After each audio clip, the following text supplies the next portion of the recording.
观众朋友您好，欢迎收看本期的东方戏剧大舞台节目。俗话说得好，人情春来早。虽说眼下呢还是乍暖还寒的早春时节，可我们在上海的越剧舞台上却已经感受到了春天的气息。大家知道，不久之前，在诠释我所喜爱的上海越剧新秀的评选演出中，有10多位青年越剧演员脱颖而出。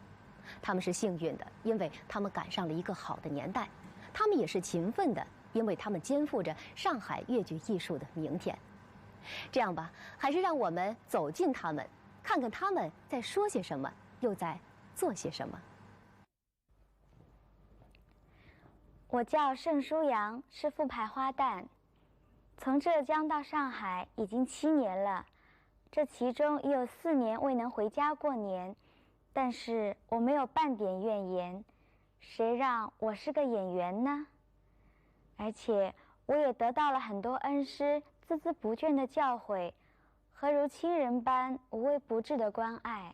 但是有一件事最让我耿耿于怀，那就是我家乡最疼爱我、关心我、鼓励支持我到上海学艺的爷爷。在他身患重病临近去世前，为了不耽误我的学习，他嘱咐我的爸爸妈妈千万不要告诉我，要瞒着我，并且叮嘱他们让我牢记2个字。虽然爷爷已经去世3年了，但是这2个字至今仍激励着我，那就是勤奋。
我与他并随相逢，结成恩惠。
为中了上元是忘了本，他尽管定期再去与作新啊人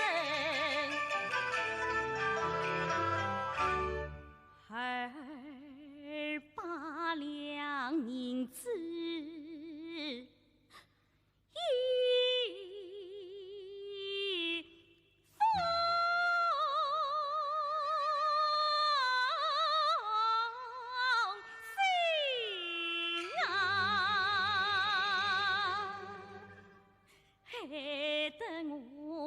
上天无路，十里无门，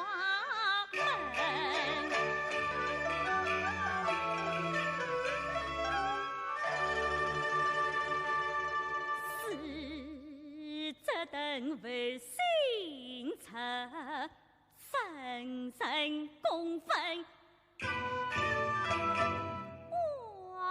生生自正义时，才应与我归隐把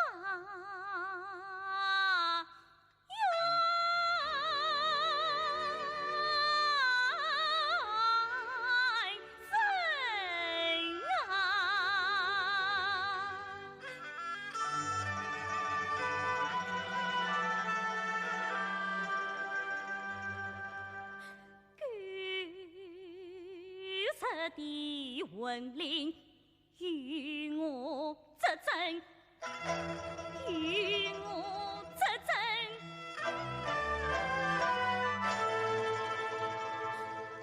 黑生夜呀，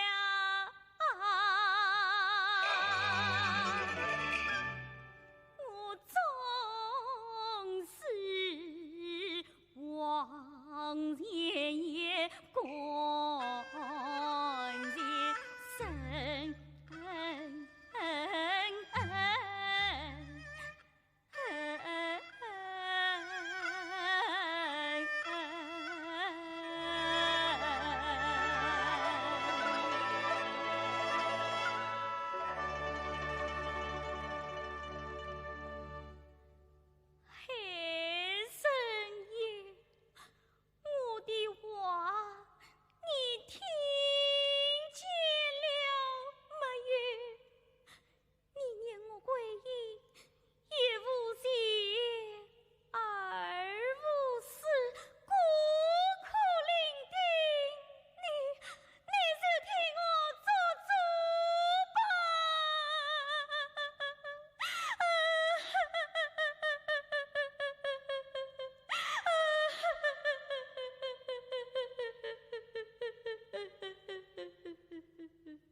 怎么？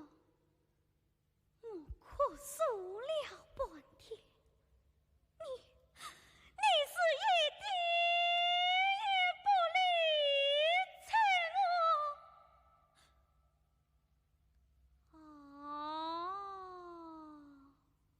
我明白了，如今王魁逼不得已些。他是天子的门生，又是丞相的女婿，你们是怕他，不管杀他。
我是徐标新，演小生的。前年的5月份，我从常州市青年戏剧团考进了上海豫剧院。这不仅仅是因为我喜欢豫剧艺术，还有一个原因，我特别欣赏上海的文化氛围。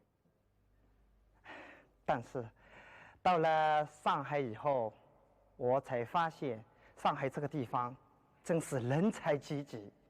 要实现自己的梦想，还真的不是那么容易。说实话，我也有过困惑，甚至打过退堂鼓。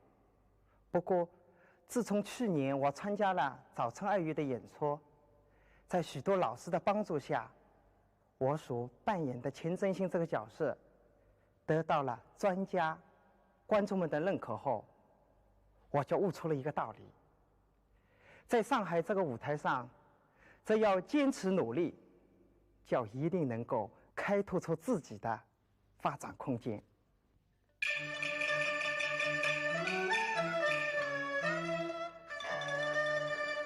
我知道国少终有国少情，谁料又是马路神，早知曾经不是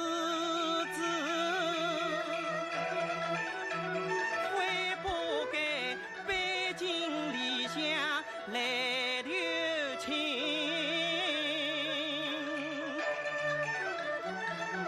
君子受刑不受伤，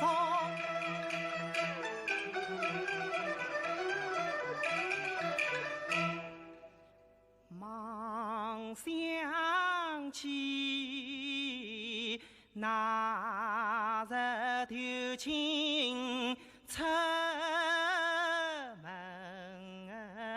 庭，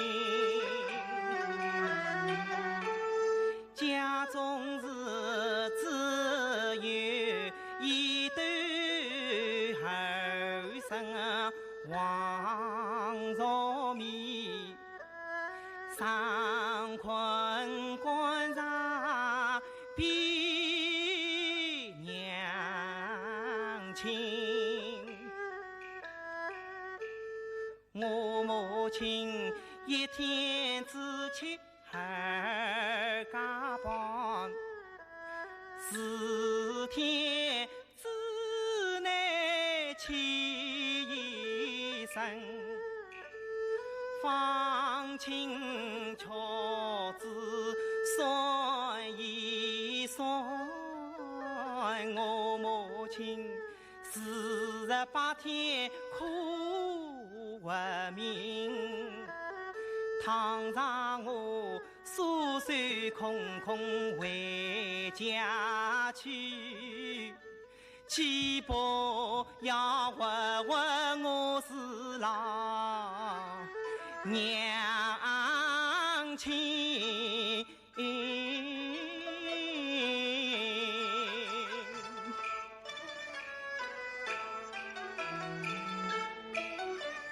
腰带为生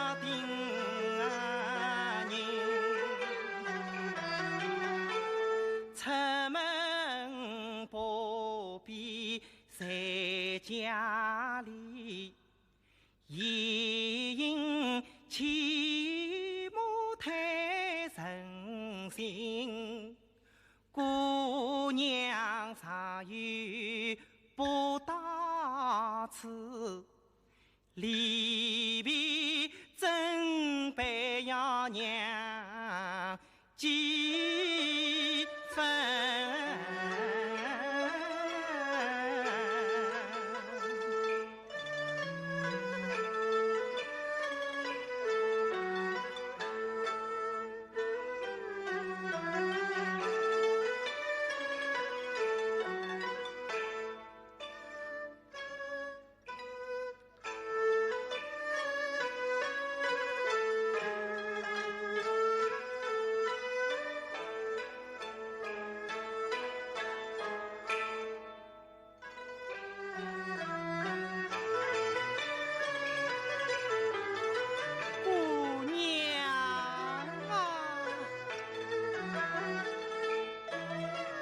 小日是等30岁来相娘，只有你姑娘骨肉亲，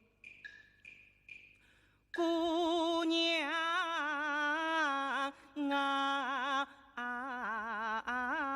今日丢亲健康本，明年大比要龙门，实在平生临用子，不妨姑娘再为。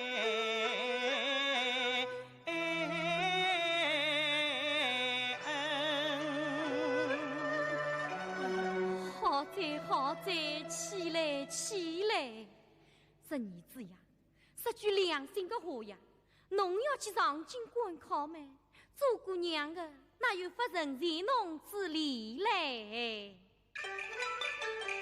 行业当么同气男子关用情，无法照应谁也照应，这趟与百生日，我呀再光连张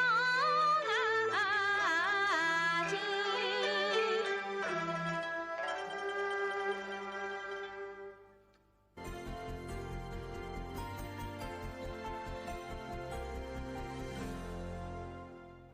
我是樊婷婷，是一名闺门旦演员。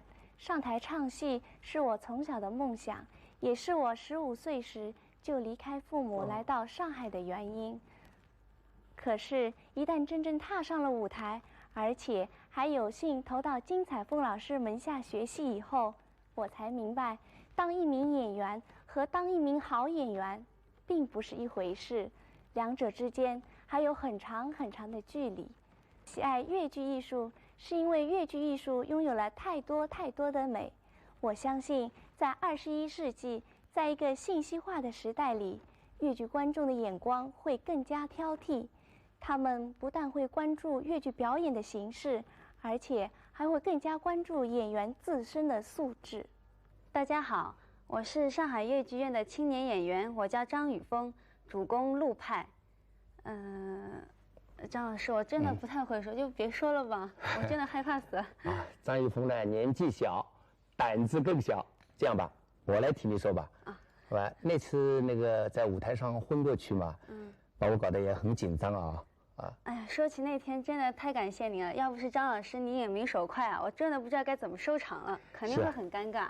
是啊，我干了几10年的舞台监督啊，我想这样的事情我是第一次碰到。那么那次是什么原因呢？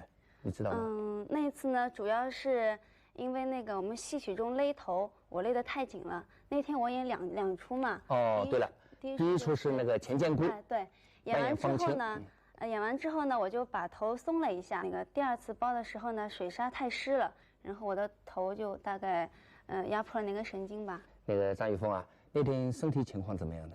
那天因为是比赛，我就特别紧张，一整天没有吃东西。还有呢，我想大概是经验问题吧。我记得就是演完上半场之后，我到里面好像还问你张老师要了口水喝吧？对呀、你进来了以后啊，我看你满头是汗，而且不停地打扇子。对，那个时候我整个人就已经是摇摇欲坠了，但是我想还是要撑下去。但没想到再到台上没唱完那几段，我整个人就不行了。我早就注意你了，要不然我不闭大幕的话，你肯定很狼狈。对对对，是吧？所以呢，我就当机立断把大幕闭了。我刚一闭大幕，你就倒在了那个桌子上面。对。还流泪了吧？对，我后来回去之后，我真的心里很难过，我觉得对不起观众，然后所以呢，我回去之后还流了2天的眼泪呢。是啊，张一峰啊，那个我闭了大幕以后呢，我得向观众有个交代啊，所以呢，我出去向观众们解释了一下，观众们呢对你的表演呢，那个报以了热烈的掌声。那么当然，这个掌声呢是对你的鼓励吧。所以呢，我想通过那天的事情之后，我想以后我一定会有经验了，而且观众对我们青年演员那么的爱护，那么的谅解，我以后会更加的努力。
无需挂虑家乡事。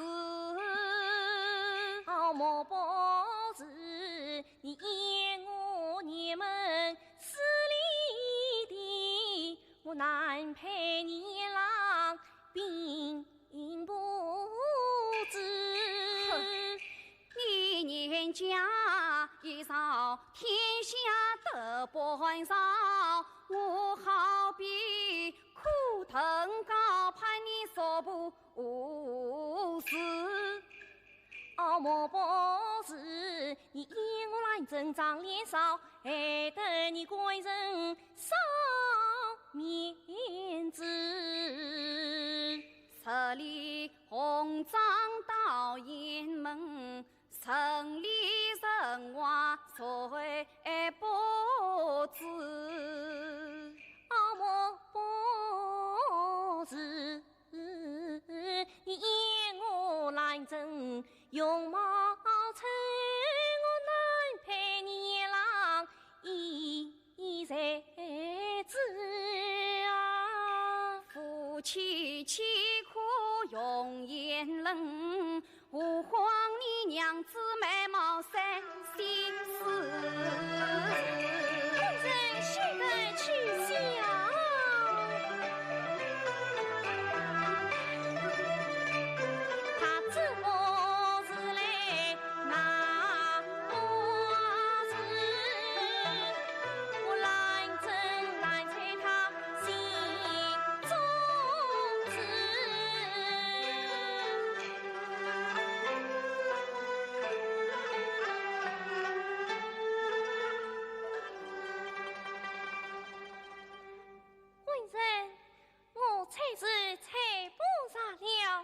为妻不到可有一笔，笔啥何来？官人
两条心，我到荒田吃爬草，谁知沙土配黄金。来真待我是真心意，我岂能负他一片心？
我是吴群，演老生的，是张桂凤老师的学生。虽然在舞台上我并不那么漂亮，可我还是很喜欢我这个行当。也许有的人会说，女扮男本来就是越剧的特色。是的，我也蛮承认这一点的。但是作为一个女演员，我还是认为女扮男，而且要演得惟妙惟肖，这我觉得还是一种挑战吧。所以说我还是很喜欢我这个行当，正是喜欢这种挑战。要问我平时喜欢做些什么呢？跟大家一样，就是看看书啊，上上网。再有就是我很喜欢看京剧。有一句话我时常爱对自己说，也是我去看关正明老师的一出戏《打直上坟》里得来的，叫做“成不成人在于自己”。儿人了，流光似水，一转眼已是20年了。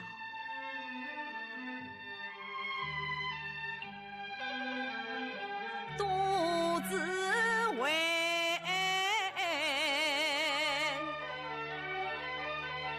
金兵策亲成舟年，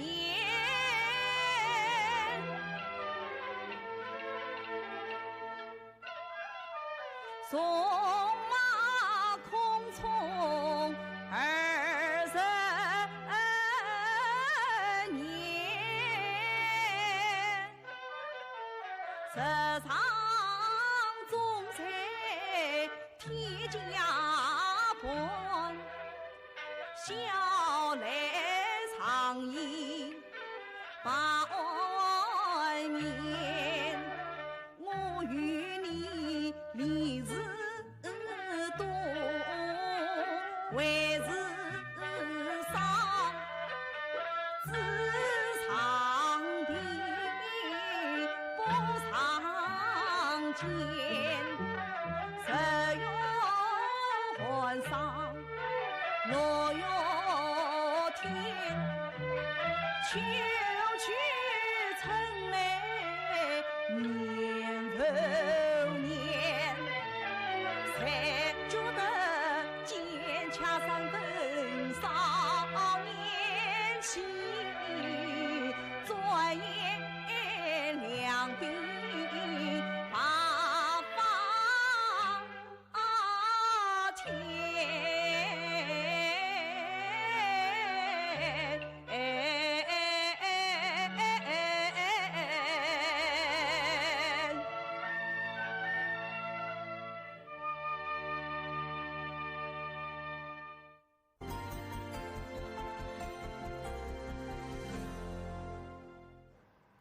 观众朋友，人勤春来早，上海越剧院的新秀们的上篇今天就为您播放到这里。在下篇当中呢，我们还将从另外几位越剧新秀的身上感受到那扑面而来融融的春意。请注意，我们的首播时间是每周六晚的8点档，欢迎您到时收看。再见。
观众朋友您好，欢迎收看本期的东方戏剧大舞台节目。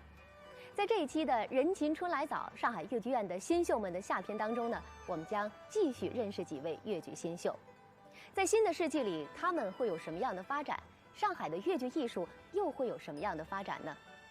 这让我想起梨园界流行的那句话：有什么样的角儿，就会有什么样的戏。这是毫无疑问的，角儿好，戏当然就好。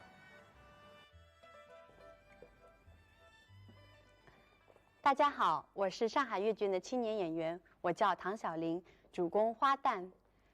在很多人的眼里面，演员的生活是多姿多彩的，可是我觉得并不是这样子。就拿我自己来说吧，平时不断的排练，还要不断的学习，还有繁忙的演出任务，使得留给自己的时间也就不多了。不过有空的时间，我总会约上几位不太了解越剧的朋友聊聊天，听听他们对越剧的看法。我觉得他们的感觉是最直接的，也不带任何感情色彩的。有这么一位朋友，他跟我说，他说越剧的唱腔很好听，可是节奏太慢了，平时自己也忙着工作，那么也抽不出时间到剧场里去看戏，要是能把戏的时间缩短一点就好了。我听了他这个话以后，我笑了一下，我觉得他说的很有道理，艺术本身就是有争议的嘛。我觉得他这样的问题也让我们值得去思考一下，你说呢？宝兄弟，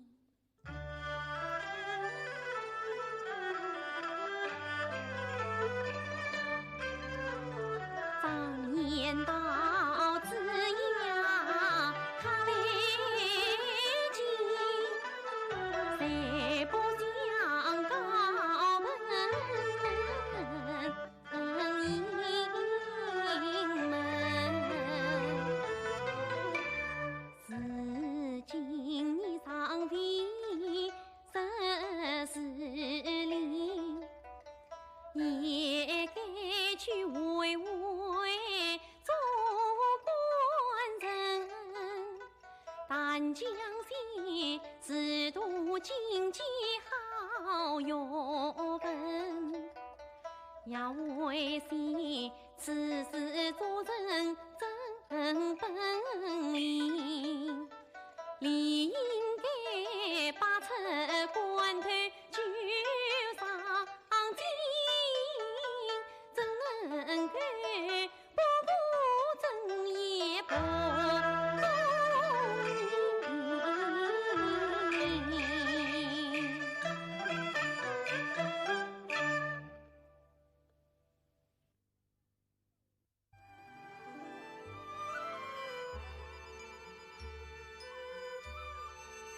观众朋友们，大家好，我是杨婷娜，主攻徐派小生。要想成为一名好演员，最难的就是对人物的理解了。记得我初次拍《红楼梦》贾宝玉的时候，那次演下来，我自我感觉不错。后来有一位领导跑到我身边对我说：“婷娜，你知道贾宝玉这个人物年龄是几岁吗？”我说：“10几岁呀。”他说：“对呀，那我怎么看你都像20几岁呢？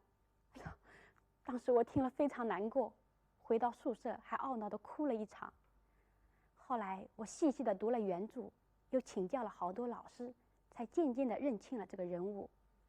贾宝玉他是灵气当中还常有一股志气。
真奈我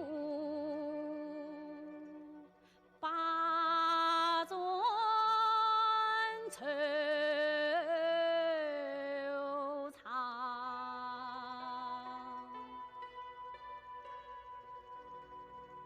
唉，想我长者，爹娘在世之时，与朕像金宠之女，眉丹小姐，有年定下婚姻，不因亲王家败，无奈只得到金府投亲。岳父见我衣衫褴褛，十分不喜呀，就命我在碧波谈判抄他公诉。这婚姻之事，他从不提起，不知我那牡丹小姐心意是何？唉，好不烦门成意。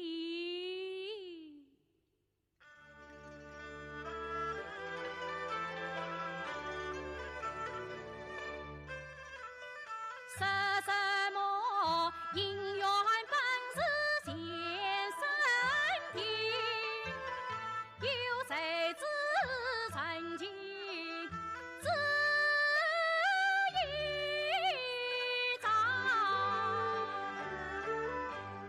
他今夫三代不遭，怕一许。我张真啊，何日得中长远郎？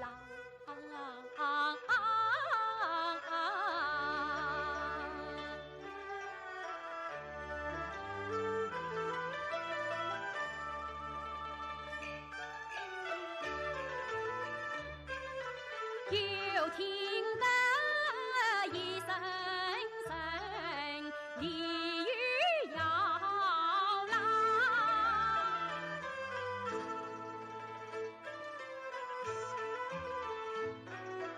把鸟音三层了，泛的凝光。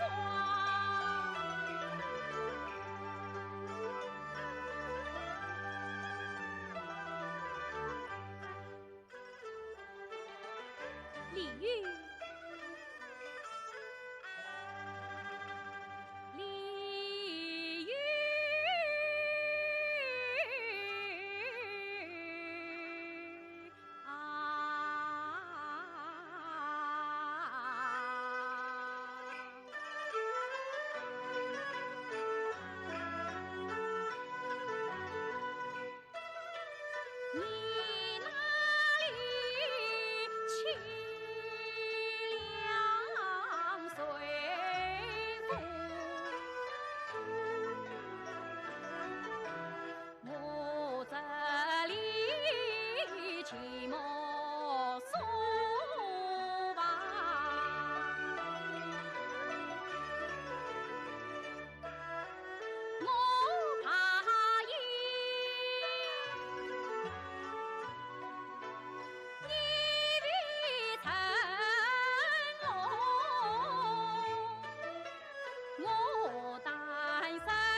情愫难通，红纱香，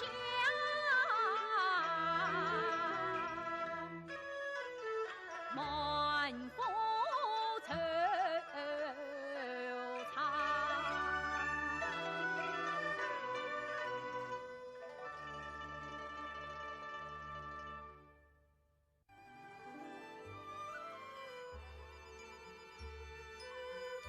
我叫周燕儿，是学老旦的。虽然我的从艺时间不长，但是有一件事却让我难以忘怀。那是2年前的一次演出当中，我在舞蹈的时候呢，从桌上飞叉下来，不小心把脚给拐了。我当时且不说那一阵钻心的疼痛，我只觉得我的脚不听使唤了。我在想，这下坏了，这戏啊要给我砸了。可奇怪的是，那时候有一种另外的力量，它支撑着我，硬是把这场戏给演完了。那戏是下来了，可是我的脚却肿得连彩鞋都脱不下来了。我当时急了，因为后面还有很多的戏在等着我去演，到底要上不上呢？我真的很害怕，也很茫然。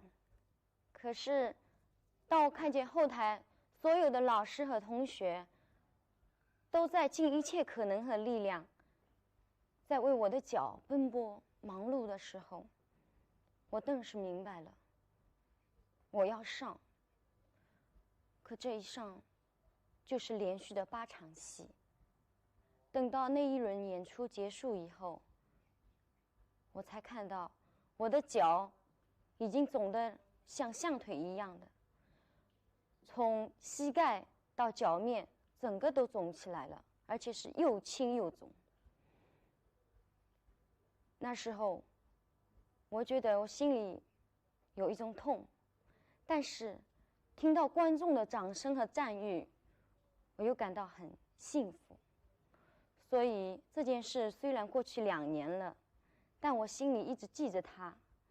我觉得作为一个演员，他可能付出的是很多，但他得到的也更多。媳妇大娘，我个新官宝贝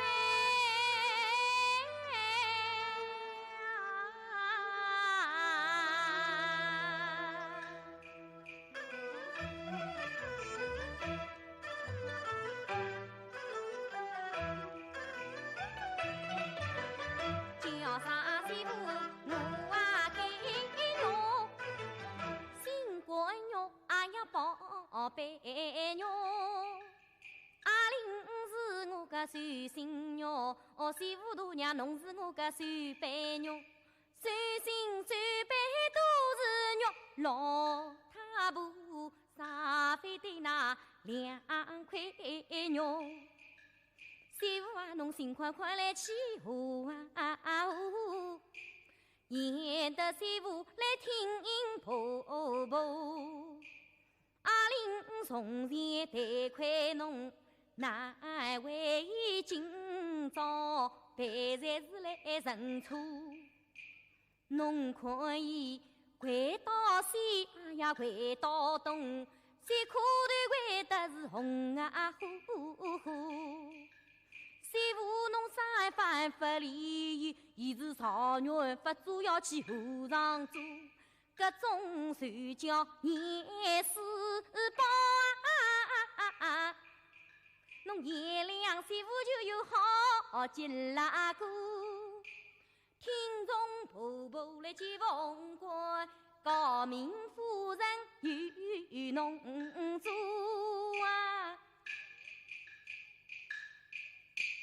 媳妇侬是颜良方正的一拉姑，风一度来嘛2一度，前出外出是阿玲出，我婆婆对侬总犯错。媳妇侬今朝老夫妻哦，我一家同样是落花夫。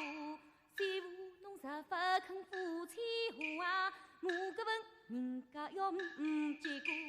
竹林有山是要太冷啊，害得我步步要人难做。阿玲是行事作为要见年路，我王家个后台要断香火。岂不是要一场欢喜一场空？我养什么儿子还做什么婆？媳妇啊，侬买个人情结婆婆，谁想逢怪夫妻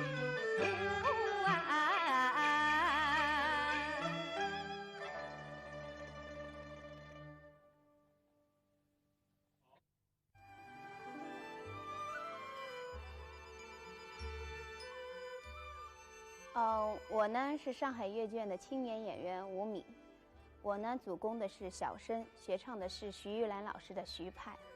在我的从艺生活中，我有很多有趣的经历。我为大家说一个小小的事情。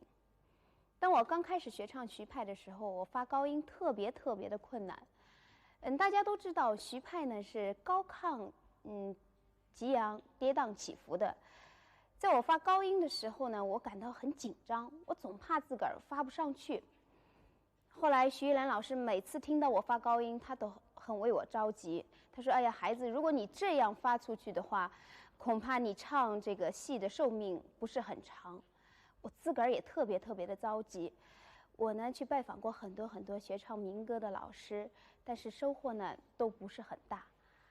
后来老师跟我说了一件他的体会，他说，在我文革的时候呢，我曾经学唱过京剧里面的老旦，学唱的是吊金龟，你不妨去学这一段。我给你推荐一个人，那就是上海京剧院的胡璇。后来我去拜访了胡璇姐姐，她特别热情，她教我这段的时候真是特别的细心，逐字逐句，每一个小腔，每一句唱词都很到位的。那么我呢，学的也比较认真，收获挺大的。虽然不能说现在完全掌握吧，我觉得后腔至少打开已经不是很成问题了。我为大家说这个事儿呢，其实作为一个好的演员，如果你想成为非常优秀的，或者将来能够向艺术家的道路迈步的话，那么我觉得你应该不断的汲取，不断的学习，只有这样，你才能为自己的艺术人生铺上最华美的篇章。我呢，业余爱好特别的多。目前呢，我正在学习英文。很高兴的是呢，我已经通过了通用英语的初级考试，我自己也特别的高兴。我为自己定下了一个目标，希望自己呢能够成为一个德艺双馨的好演员。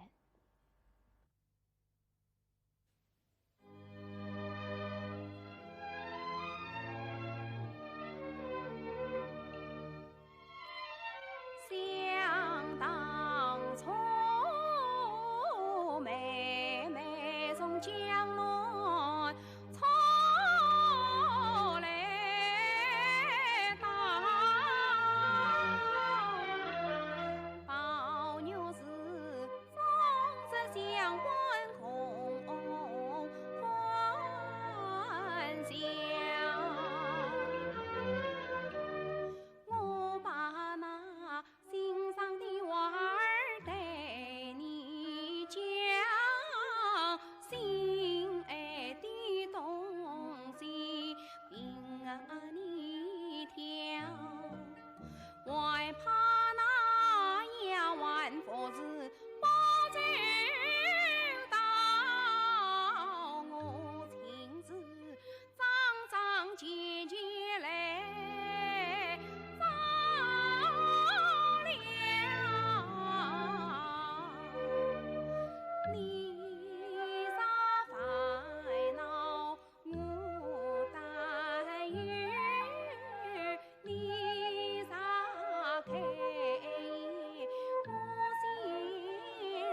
早把对小将离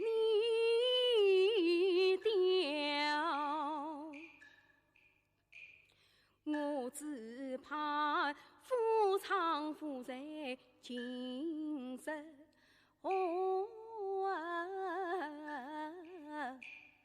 瞧不了有缘相小张黄角，你那里谁草谷中虎门少访问一缕随风飘，我这里面对林为上痛多，我虽碰见一句红泪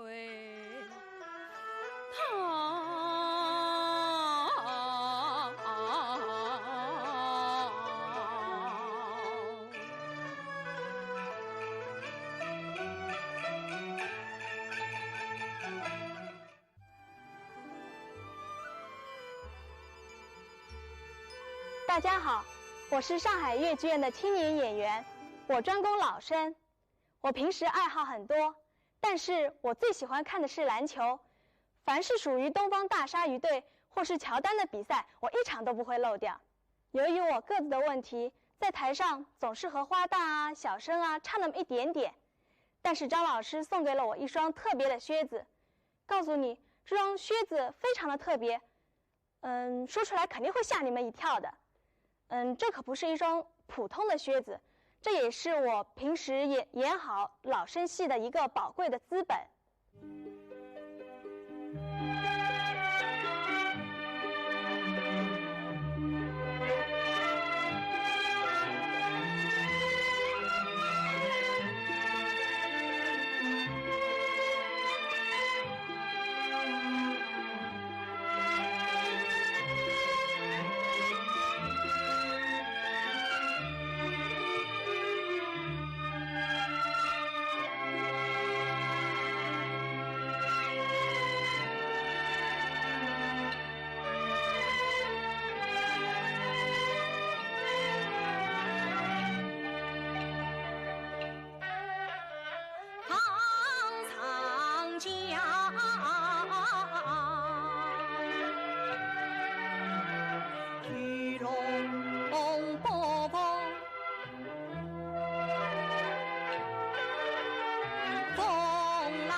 错用本，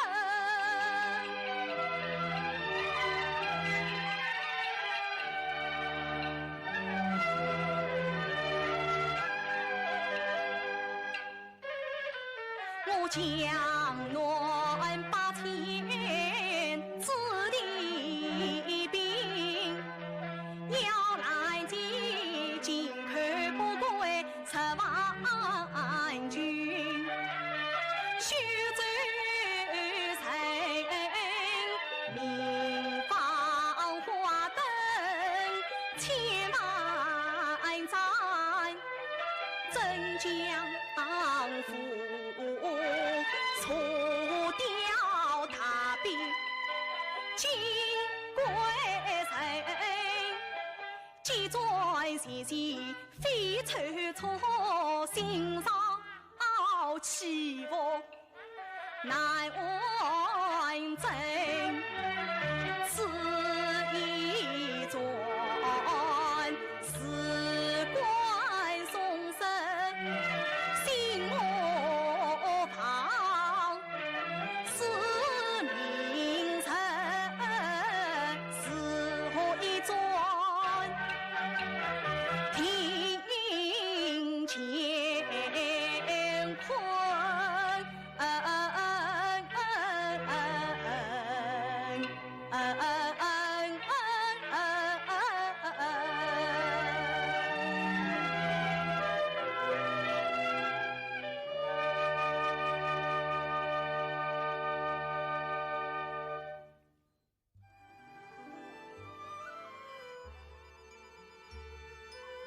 我是上海越剧院的青年演员，我叫王青，是专攻小生的。我这个人从小属于只要喜欢就会去做，而且是不顾一切的那种类型的人。走上越剧舞台也是这个样子，只不过是把爸妈当初对于越剧的热爱转移到了自己身上。可是对于过去喜欢的东西也没有放弃，比如说唱歌。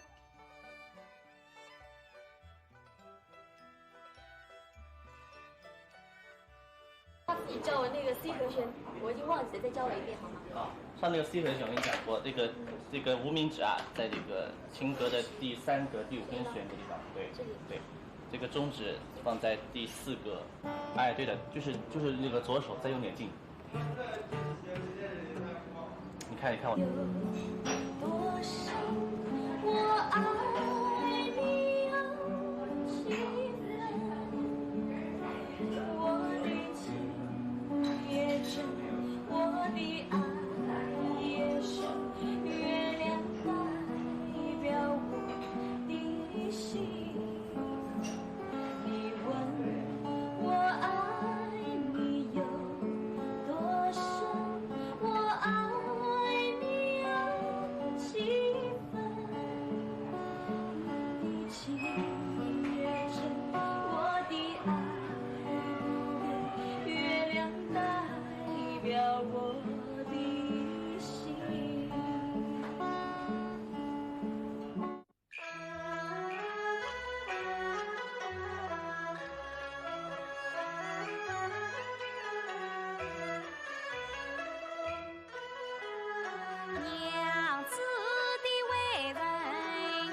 年万女去劝慰，他对我何人说过三牙句话？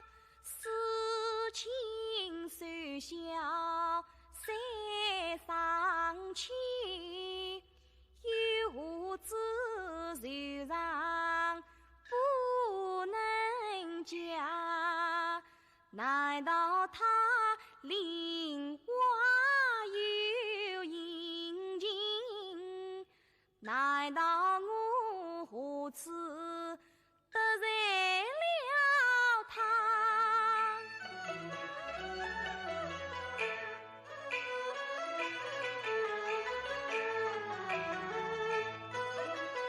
今日是中秋逢佳节，亲娘子园中同来赏月娃，咋能够嫁得娘子心中柔是万苦千难，我也愿柔想。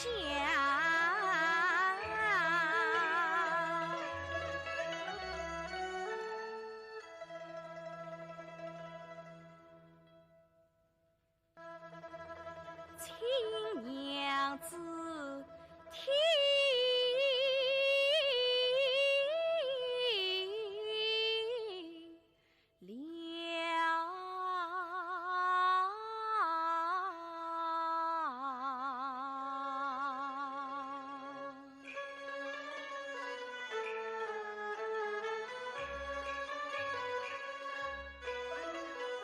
自古来也是为定白天平，相亲相爱成夫妻，儿女在娘们亲父母，出嫁之后亲夫婿，夫妻和福应相共，生生世世在一起。我妇有事来，你岂不是？你岂有事来，我夫去的是今日你所亲在，为牛死，牛死还在，就是你。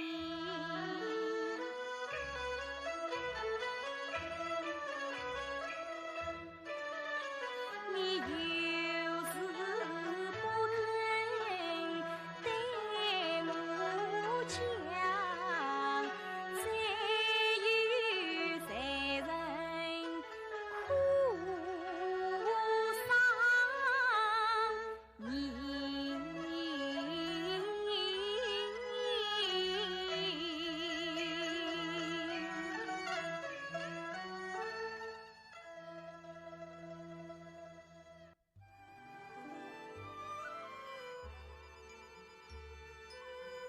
观众朋友，人勤春来早，上海豫剧院的新秀们的上下篇到今天为止全部播放完了。